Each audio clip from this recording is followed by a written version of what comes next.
पानीपत की पहली लड़ाई 20 अप्रैल 1526 को बाबर और लोधी वंश की हमलावरी सेना के बीच लड़ी गई थी। ये उत्तर भारत में हुआ और मुगल साम्राज्य की शुरुआत और दिल्ली सल्तनत के अंत को चिन्हित किया। ये भारतीय उपमहाद्वीप में गन पाउडर, आग्नेयास्त्रों और फील्ड आर्टिलरी से जुड़ी शुरुआती लड़ाइयों में से एक थी, जिसे इस लड़ाई में मुगलों द्वारा पेश किया गया था। समरकंद को दूसरी बार हारने के बाद बाबर ने 1519 में चिनाब के तट पर पहुंचते ही हिंदुस्तान को जीतने पर ध्यान दिया। 1524 तक उनका उद्देश्य केवल पंजाब तक अपने शासन का विस्तार करना था, मुख्यतः अपने पूर्वज तैमूर की विरासत को पूरा करने के लिए, क्योंकि ये उनके साम्राज्य का हिस्सा हुआ करता था। उस समय उत्तर भारत का अधिकांश भाग लोधी वंश के इब्राहिम लोधी के शासन में था, लेकिन साम्राज्य चरमरा रहा था और कई दल बदल थे। उन्हें पंजाब के राज्यपाल दौलत खान लोधी और इब्राहिम के चाचा अलाउद्दीन से निमंत्रण मिला। उन्होंने खुद को देश के सिंहासन का असली उत्तराधिकारी बताते हुए इब्राहिम के पास एक राजदूत भेजा। हालांकि राजदूत को लाहौर में हिरासत में लिया गया और महीनों बाद रिहा कर दिया गया। बाबर 1524 में लाहौर पंजाब के लिए शुरू हुआ, लेकिन उन्होंने पाया कि दौलत खान लोधी को इब्राहिम लोधी द्वारा भेजी गई सेना द्वारा खदेड़ दिया गया था। जब बाबर लाहौर पहुंचे तो लोधी सेना ने मार्च किया और उन्हें भगा दिया गया। जवाब में बाबर ने 2 दिनों के लिए लाहौर को जला दिया। फिर लोधी के एक और विद्रोही चाचा आलम खान को राज्यपाल के रूप में नियुक्त करते हुए दीपालपुर की ओर कूच किया। आलम खान को जल्दी से उखाड़ फेंका गया और काबुल भाग गया। जवाब में बाबर ने आलम खान को सैनिकों की आपूर्ति की, जो बाद में दौलत खान लोधी के साथ जुड़ गए और लगभग 30,000 सैनिकों के साथ उन्होंने दिल्ली में इब्राहिम लोधी को घेर लिया। उन्होंने उन्हें हरा दिया और आलम की सेना को खदेड़ दिया, और बाबर ने महसूस किया कि लोधी उसे पंजाब पर कब्जा करने की अनुमति नहीं देगा। इब्राहिम की सेना के आकार के बारे में सुनकर बाबर ने पानीपत शहर के खिलाफ अपना दाहिना किनारा सुरक्षित कर लिया, जबकि अपने बाएं हिस्से को सुरक्षित करने के लिए पेड़ की शाखाओं से ढकी खाई खोद ली। केंद्र में उन्होंने रस्सियों से बंधी 700 गाड़ियां रखी। हर 2 गाड़ियों के बीच उनकी माचिस की तिल्ली के आदमियों के स्तन थे।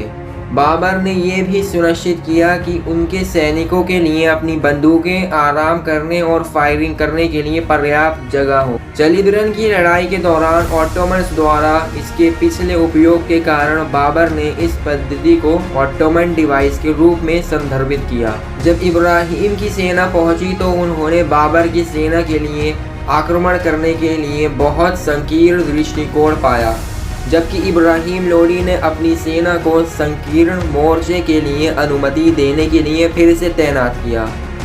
बाबर ने जल्दी ही इब्राहिम लोधी सेना को किनारे करने के लिए स्थिति का लाभ उठाया। इब्राहिम लोधी के कई सैनिक कार्रवाई करने में असमर्थ थे और जब लड़ाई उनके खिलाफ हो गई तो वो भाग गए। इब्राहिम लोधी पीछे हटने की कोशिश करते हुए मारे गए और उनका सिर धड़ से अलग कर दिया गया।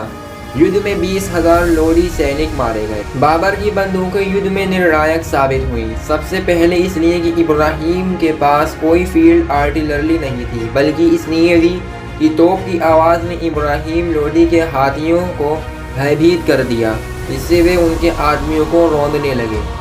बाबर द्वारा इस्तेमाल की जाने वाली रणनीति तुलगुहमा और अरब थी। तुलगुहमा का अर्थ था पूरी सेना को विभिन्न इकाइयों में विभाजित करना, जैसे वामपंथी, दक्षिणपंथी और केंद्र। बाएं और दाएं डिवीज़नों को आगे और पीछे के डिवीज़नों में विभाजित किया गया। इसके जरिए दुश्मन को चारों तरफ से घेरने के लिए एक छोटी सेना का इस्तेमाल किया जा सकता था। सेंटर फॉरवर्ड डिवीज़न को तब गाड़ियाँ प्रदान की जाती थी जिन्हें दुश्मन के सामने पंक्तियों में रखा जाता था, और जानवरों की खाल की रस्सियों से एक दूसरे से बांध दिया जाता था। उनके पीछे तोपों को संरक्षित और मेलेंट द्वारा समर्थित रखा गया था, जिसका उपयोग तोपों को आसानी से चलाने के लिए किया जा सकता था। इन दो युक्तियों ने बाबर के तोपखाने को घातक बना दिया। बिना किसी डर के तोपों को दागा जा सकता था, क्योंकि उन्हें रस्सियों को छिपाकर बैलगाड़ियों द्वारा ढाल दिया गया था।